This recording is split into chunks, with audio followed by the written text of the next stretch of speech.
ABP news में मैं था, मैंने छोड़ दिया। और छोड़ने की वजह क्या थी कि एक दिन मैं एंकरिंग कर रहा था और सुल्तानपुर में एक रेस्टोरेंट मालिक पर गोली मार दी जाती है। 2 दिन पहले प्रधानमंत्री नरेंद्र मोदी लखनऊ में थे और उन्होंने कहा कि आप आइए उत्तर प्रदेश में निवेश कीजिए क्योंकि यहां लॉ एंड ऑर्डर सुधर चुका है। अब मैंने सिर्फ इतना कहा कि प्रधानमंत्री 2 दिन पहले आश्वासन दे रहे थे और आज क्या हो गया, इसके अलावा मैंने कुछ नहीं कहा। उसके चलते मुझे 15 दिन की छुट्टी पर भेज दिया गया। वापस आना मैंने सही नहीं समझा, मैं निकलना भी चाहता था क्योंकि मैं समझ रहा था कि मुख्य धारा की मीडिया अब पत्रकारिता करने के लायक नहीं रही। मगर मैंने छोड़ दिया दोस्तों। और उसके बाद क्या होता है, एक दिन अचानक मेरा ड्राइवर कहता है, सर ये जो पीछे आप गाड़ी देख रहे हैं ना, इससे मैं आज चौथी बार देख रहा हूं अपने पीछे। तो मैंने बोला क्यों? कहता याद है आपको जब आप उस दिन मिली बाबूश के साथ खान मार्केट गए थे? मिली बाबूश मेरे बच्चे हैं, उस दिन भी ये गाड़ी हमारे पीछे थी।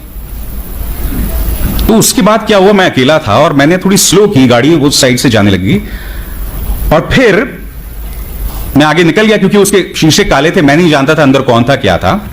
फिर अगले दिन क्या देखता हूं कि वो मेरे घर के पास खड़ी हुई है। मैं पुलिस के पास गया, मैंने शिकायत की, पता चला कि वो गाड़ी किसी कश्मीरी की थी जो श्रीनगर का रहने वाला था मगर नोएडा में काम कर रहा था। अब मुझे लगा अगर 1 in a blue chance कि वाकई ये वो है, कोई कश्मीरी मुस्लिम है जो यहां काम कर रहा है दिल्ली में, और अगर मैंने शिकायत को आगे लेकर गया तो वैसे ही तो आपको जानते हैं कश्मीरी और मुस्लिम तो बहुत ही जबरदस्त कॉम्बिनेशन है पुलिस को ठोकने के लिए। तो मैंने शिकायत वापस ले ली, मगर मैं समझ गया था कि इसकी गाड़ी का इस्तेमाल किया जा रहा था मुझे टेल करने के लिए। जिस चीज का जिक्र पन्नू जी ने कहा, the process is the punishment. मेरे और मेरी वाइफ के खिलाफ 13 करोड़ की टैक्स चोरी के अनाप शनाप टैक्स केसेस दर्ज कर दिए गए। उसके अंतर्गत वो लोग मेरी वाइफ के खिलाफ प्रोसिक्यूशन भी करने वाले थे क्योंकि वो मेरी पत्नी है। करीब 8 या 9 महीने तक उनके प्रमोशन को रोक के रखा गया और उनके साथ बैच था 8 और लोगों का, सिर्फ इसलिए क्योंकि उस बैच का हिस्सा मेरी वाइफ भी थी।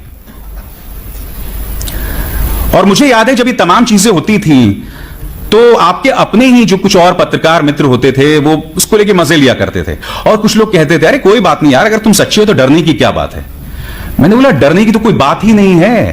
भाई जैसे कहा ना कि जो प्रक्रिया है वही सजा है, the process this is the punishment.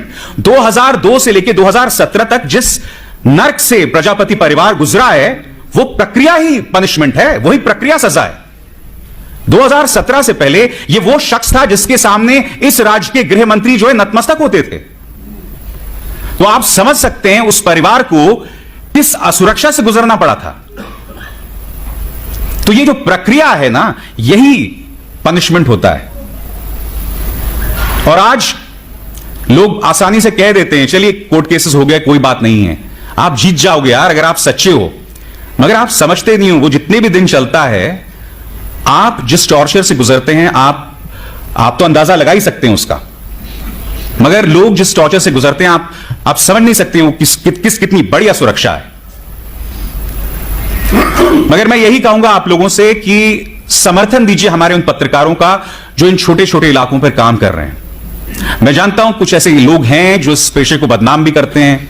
कुछ लोगों पर आरोप लगाया जाता है कि भाई जो लोकल पॉलिटिशियंस के वो लोग फिक्सर बने रहते हैं, मगर नहीं।